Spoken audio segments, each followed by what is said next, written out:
Le scandale est parti d'une vidéo TikTok publiée il y a 3 ans. Bienvenue chez Body Minute, que puis-je faire pour vous? Puis tout s'est accéléré à cause d'une autre vidéo il y a 3 mois. Mais qui cette TikTokeuse fait-elle rire? Depuis, c'est la descente aux enfers pour l'une des plus grosses enseignes de beauté en France. Vous êtes toute une entreprise à harceler une gamine. Vous voyez de qui on parle? On a eu pour consigne de demander à nos salariés, et nous-mêmes bien sûr, d'aller signaler la vidéo de Lorraine. Aujourd'hui, on va vous raconter comment l'enseigne de beauté Body Minute a fait tout ce qu'il ne fallait pas faire. Mais avant de vous parler de la vidéo qui embarrasse Body Minute, il faut comprendre comment s'est bâti cet empire. Body Minute, c'est une enseigne qui a révolutionné un marché, celui des instituts de beauté. Et ça, c'est grâce à lui. Comme ça, il ne vous dit peut-être rien, mais son nom est célèbre. Jean-Christophe, c'est le fils de Jean-Louis. David. Oui, le même Jean-Louis qui a créé ça. Bref, dans la famille, on aime bien rendre les gens beaux et monter des empires commerciaux. Au début des années 90, Jean-Christophe s'intéresse aux cheveux et au business de son père. Mais un jour, il se dit qu'il y a de la place pour lancer autre chose. Et il crée en 1996 son propre réseau d'instituts de beauté. Son objectif, rendre accessible au plus grand nombre de femmes les soins esthétiques. Et aller vite pour faire des consultations à la minute et sans rendez-vous.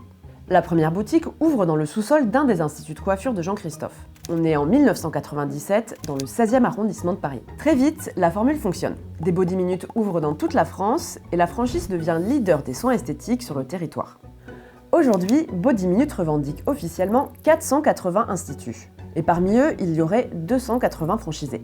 En 2019, Body Minute revendiquait 150 millions d'euros de chiffre d'affaires et visait les 300 millions d'ici 5 ans.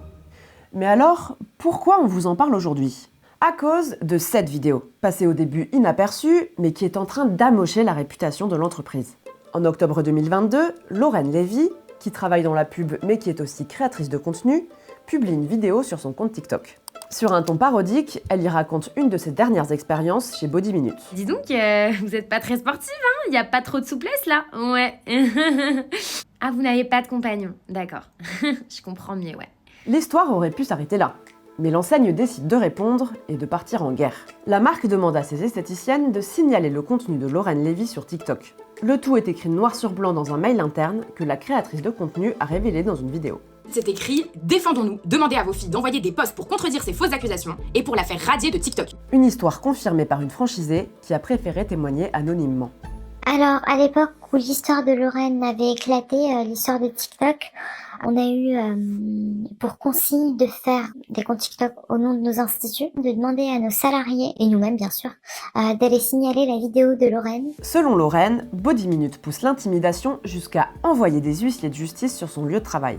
Pour fouiller les ordinateurs, les drives et les mails afin de chercher des preuves qui démontreraient que c'est mon employeur qui m'a demandé de dénigrer Body Minute sur mes réseaux sociaux pour le compte d'un concurrent.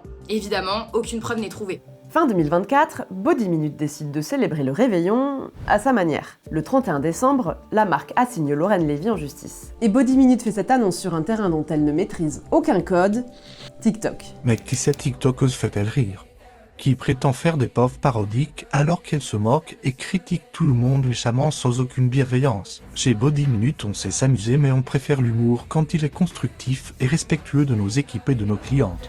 Plus de 5,4 millions de vues à ce jour et des centaines de commentaires supprimés qui se retournaient contre Body Minute. On ne pardonne pas à Body Minute d'avoir surnommé Lorraine la haine. Vous êtes toute une entreprise à harceler une gamine. Vous avez branché votre cerveau cette nuit? Je suis pas sûre. À quel moment une enseigne d'épilation petit budget, donc qui s'adresse aux jeunes, peut montrer avec aussi peu de honte qu'elle ne comprend pas cette génération? Body Minute cherchait à faire taire Lorraine, il s'est passé tout le contraire. Des milliers de personnes la soutiennent. Dans le jargon de la com, on appelle ça l'effet Streisand. Et Body Minute vient de remporter la Palme d'Or. Là où il y a 20, 30, 40, 50 ans, c'était encore complètement possible d'étouffer des affaires. Aujourd'hui, c'est impossible puisque les réseaux font que la parole est donnée à tout le monde. Ce que ça fait, c'est que ça met une espèce de rapport de force très horizontalisé entre les marques et leurs audiences. Et donc, ce que ça implique, c'est que on ne peut plus contrôler ce qu'on dit de soi.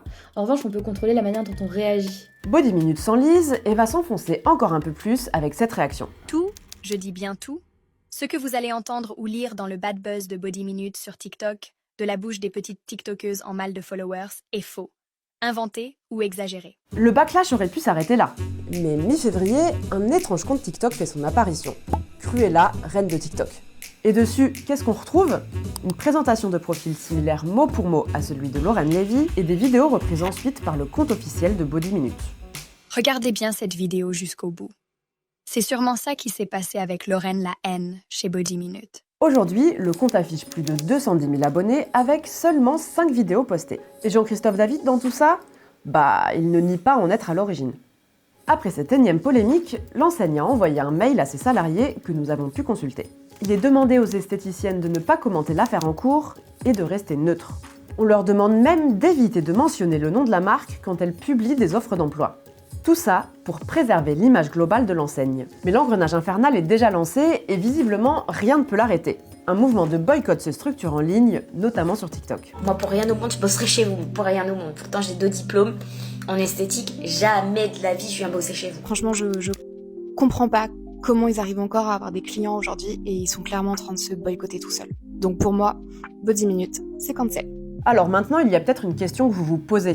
Est-ce que ce drama TikTok a eu des conséquences économiques concrètes sur les enseignes? Là, actuellement, oui, j'ai une baisse de chiffre d'affaires d'environ 60 et 70%. Aujourd'hui, j'ai eu à peine 5 clientes dans mon institut, alors que en temps normal, j'en ai une petite dizaine. Les quelques clientes que nous avons gardées vont être des clientes qui sont d'un certain âge, donc qui ne sont pas au courant de la polémique. Un boycott d'une partie de la clientèle qui a eu des conséquences économiques graves. Aujourd'hui, mon loyer, je ne peux plus l'assumer. J'ai des retards de loyer aujourd'hui qui s'élèvent à 27 000 € de retard. Le peu de franchisés que j'ai contactés au nord, à l'est, à l'ouest et dans le sud, c'est pareil partout. Je suis dans une franchise qui ne me rapporte pas d'argent et qui m'apporte beaucoup de stress. C'est simple, là je suis sous anxiolytique parce que je n'arrive pas à dormir la nuit. Nous avons appelé d'autres franchisés et elles racontent des situations similaires depuis l'affaire Lauren Levy. Baisse de leur chiffre d'affaires, baisse de la fréquentation de leurs instituts, difficulté à payer leur loyer, voire même pour certaines, liquidation de leur commerce. Surtout que depuis le Covid, c'est pas vraiment la fête pour les instituts de beauté. En fait, Body Minute, le concept était très très bien à l'époque. Quand on avait du flux. Quand on a du flux chez Body Minute, ça marche. Après Covid, on a perdu du monde et on a un franchiseur qui ne veut pas se moderniser. Quand on lui suggère de mettre des plateformes de rendez-vous, de revoir sa copie. Ah non, c'est du sans rendez-vous, sauf que les habitudes ont changé. Une association de défense des droits des franchisés vient d'être montée. Ses membres n'excluent pas, à terme, d'entamer une procédure judiciaire contre leurs franchiseurs. Au regard de la loi, les franchisés payent un franchiseur pour 3 services. Une marque, un savoir-faire et une assistance en cas de besoin. Et c'est là que ça coince, car l'image de la marque a été esquintée par la polémique. Et certaines franchisées déplorent un manque d'accompagnement. On se retrouve livrés à nous-mêmes. Quand on appelle le siège pour avoir une réponse, c'est la croix et la bannière. Face à cette situation, de nombreuses franchisées souhaitent quitter le réseau Body Minute. Mais ça se fait pas comme ça, même en pleine tempête. Le franchiseur et le franchisé sont liés par un contrat. Et aucune des deux parties ne peut le rompre, sous peine de grosses pénalités. Nous avons pu consulter des contrats Body Minute. Il y a un engagement réciproque de 7 ans, et en cas de départ anticipé, il faut verser de grosses indemnités. C'est cher payé pour un drama TikTok. Si vous avez apprécié notre vidéo, n'hésitez pas à liker et à nous dire en commentaire. Et si vous êtes fan des business dramas, abonnez-vous entre deux gommages.